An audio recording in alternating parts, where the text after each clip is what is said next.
The narcissist hates when you go no contact on them because, in a nutshell, what you've done is you've created a beautiful mess in a sense that you've shaken up the foundations of the relationship dynamic between you two, and you've created a shift in that dynamic.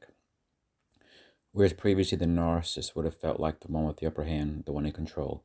The moment you go no contact on them, that dynamic shifts. And it's that shift that the narcissist feels is a complete shock to them.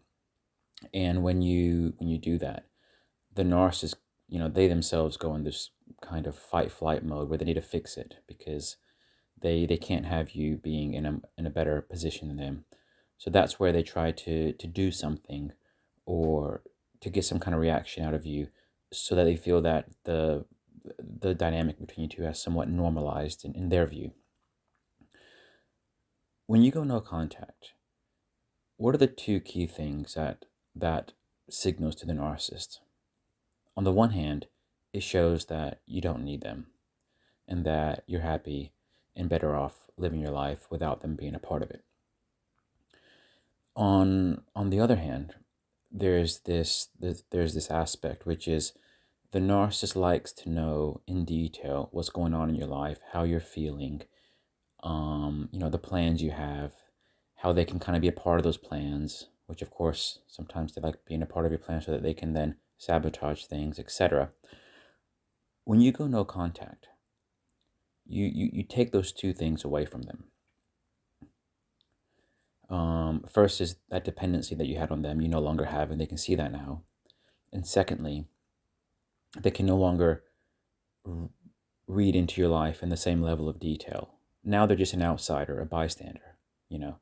Whereas before, the narcissist was a key player in your life. Now they're part of the audience.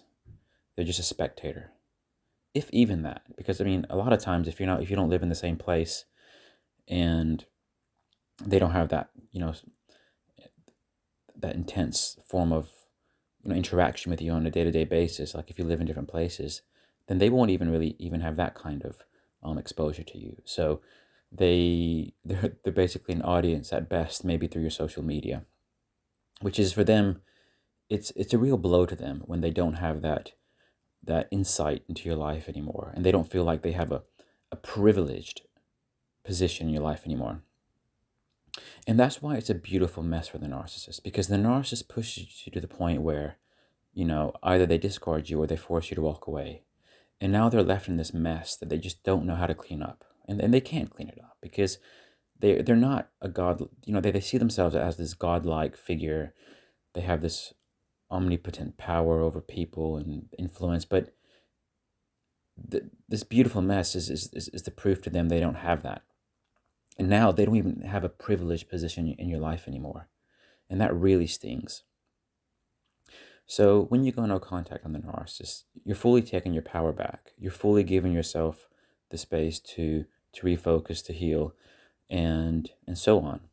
And the narcissist, all of a sudden, they don't have the same level of insight into your life. They can only get insight into your life through flying monkeys.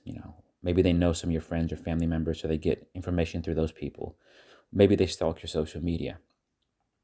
But if you get information from somebody through flying monkeys or through social media, you're in a very unprivileged position in that person's life. You don't hear it from the horse's mouth. You're not getting the real insight. You're getting second and third hand superficial information, whereas before you could, you know, they would have been able to know on a moment by moment basis what you were thinking, what you were planning, and how they could influence you to their advantage. But now they've lost all influence. Now all they see is the byproduct of things that you're doing after you've already done them, and they can't really, they just kind of being an insignificant bystander, and that's and the reason that's one of the reasons it's such a beautiful mess is because narcissists don't like to feel insignificant.